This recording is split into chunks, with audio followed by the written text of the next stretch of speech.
Welcome, deep divers. Today, we're diving into something so familiar, it's almost invisible, right? Right. But beneath that everyday surface, a multi-billion-dollar global story. We're talking about ketchup. Ketchup. It seems simple, but it's fascinating. Exactly, the humble condiment. But it's actually, a pretty interesting economic indicator. Our guide here is a report from Cognitive Market Research. It's really comprehensive, looking at growth from 2021 right through to 2033. A good long-term view. Yeah, and our mission to unpack the money side, see who the big regional players are, and maybe find some surprising growth spots for this everyday sauce. It's kind of amazing how much is going on with ketchup. It really is. And what's so interesting, I think, is how something seemingly mundane, like you said, offers these profound insights into global consumer habits, economic shifts. When you dig into the numbers, it's not just about sauce sales. It traces urbanization, changing diets, the spread of global food culture. It's like a little barometer for big societal changes. Absolutely, a barometer. I like that. And speaking of numbers, let's hit the big picture first. This is a niche. It's massive. Niche. The report says back in 2021, global ketchup sales were over $16.2 billion. Billion. And it's not static, it's climbing. By 2025, they expect it over $18.4 billion. But here's the kicker. By 2033, the projection is, well, it's a huge $23.5 billion. Wow. That works out to a steady compound annual growth rate, the CAGR, of about 3.1%. For anyone maybe less familiar, CAGR is basically the average yearly growth, but it includes the compounding effect. Right. Growth on growth. Yeah, so we're talking tens of billions globally for a condiment, and it's still growing pretty strongly year after year. Indeed. And a consistent CAGR over 3% for a product as well established as ketchup. That signals real, sustained global demand. It's not just population growth. It suggests people are actually eating more ketchup per person in many places. That's a good point. And successful pushes into new markets, too. It all adds up to that impressive overall figure. So naturally, you're probably thinking, okay, where is this growth happening? Because it can't be the same everywhere, right? Like, no way it's uniform. And you'd be right. So now, this deep dive takes us on a kind of global taste test of growth. We're exploring those regional differences. Precisely. And that's the beauty of this report. It shows these really distinct patterns when you break it down by region. Continents, even countries within them, they all have their own story. It's driven by local tastes, economic development, even, marketing. Okay, so where do we start?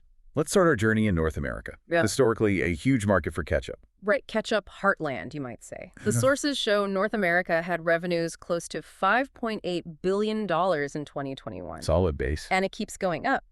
Projected near $8 billion by 2033. That's an average annual growth around 2.7%. Respectable. And no surprise, the U.S. dominates within that. It was $4.6 billion in 2021, forecast to hit over $6.2 billion by 2033, growing about 2.5% a year. So mature, yes, but still expanding. But what's interesting, if we connect this to the bigger picture, are the subtle differences within North America. Oh. Yeah, the U.S. is the giant, obviously. But Canada, it actually shows a slightly higher growth rate, around 3.3% annually, going from roughly $723 million to over $1 billion by 2033. Higher than the U.S. rate. Interesting. And Mexico, too, solid growth at about 2.8%, from $457 million up to $638 million. So it suggests maybe, well, while U.S. consumption is high already, places like Canada might be seeing slightly faster adoption, maybe demographics or new food trends incorporating ketchup. Could be. What does the report suggest? The report hints at maybe a younger demographic adopting more Western-style eating habits as a key factor there. Fascinating. So even in the heartland, there are these little nuances. Okay, let's hop across the pond. Europe. Right, Europe. A substantial market, but a bit of a different picture. Yeah, the numbers show Europe at nearly $4 billion in revenue in 2021. Projected over $5.4 billion by 2033, the average growth, around 2.7% annually. Similar overall rate to North America, actually. Roughly, yes.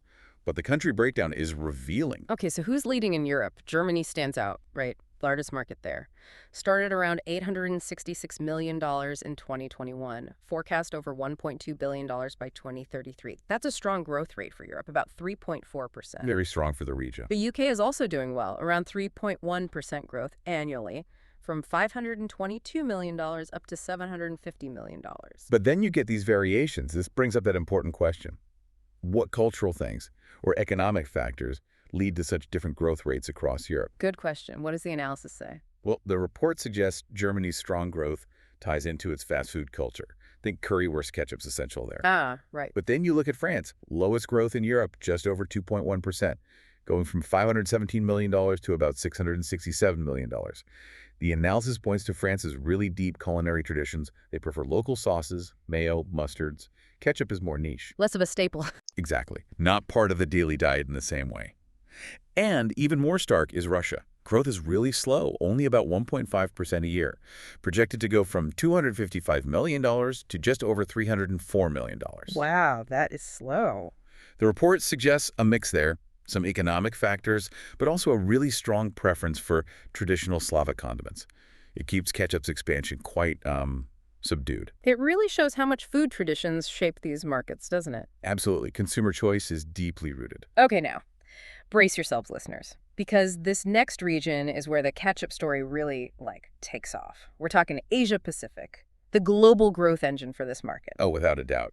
Asia-Pacific boasts the highest regional growth rate globally in this report. It's a striking 3.9% average annual growth. Wow. Revenue is set to just soar, from just under $4.5 billion in 2021, projected to almost $7.1 billion by 2033.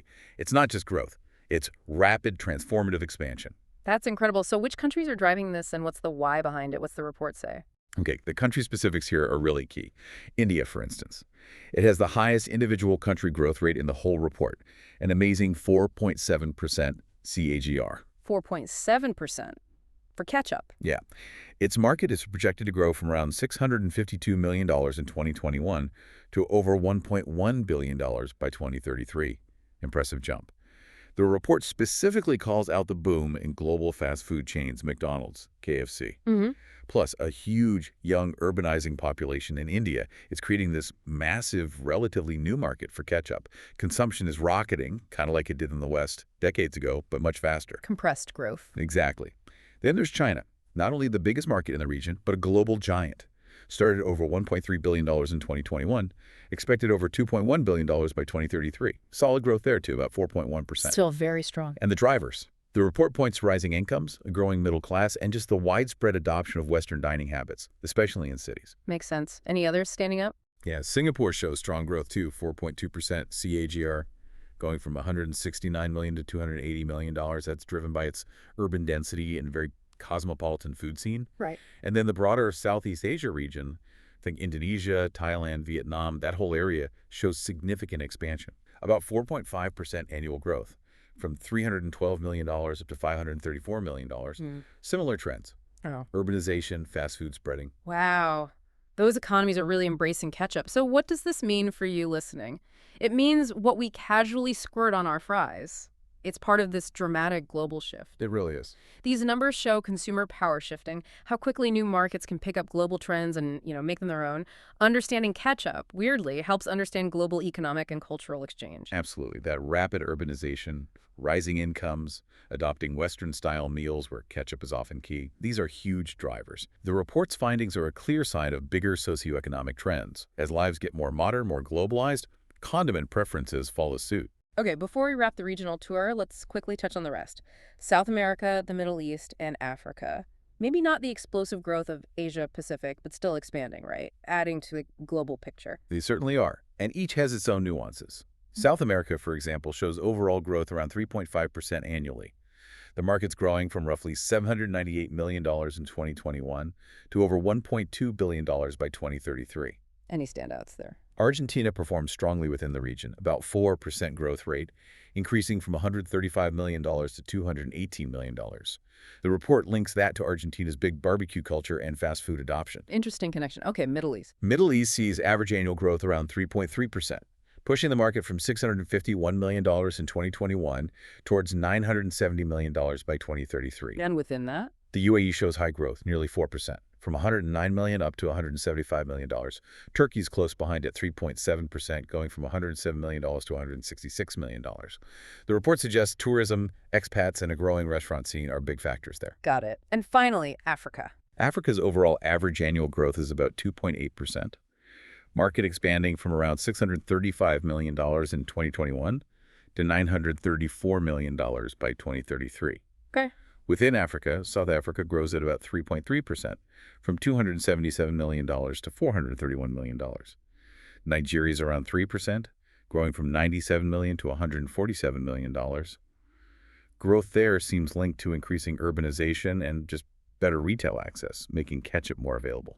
So even in these incredibly diverse regions, ketchup is consistently growing, often quite strongly. It really highlights the global reach, doesn't it? It does. The story isn't just the massive markets, it's a worldwide thing unfolding differently everywhere. Exactly. Well, we've definitely had a fascinating deep dive today, uncovering the financial sauce behind this everyday favorite. That's financial sauce. I like it. We've seen the global ketchup market is not just big, it's growing steadily, impressively. Billions flowing already, billions more projected. The Yeah. clear leader, Asia Pacific.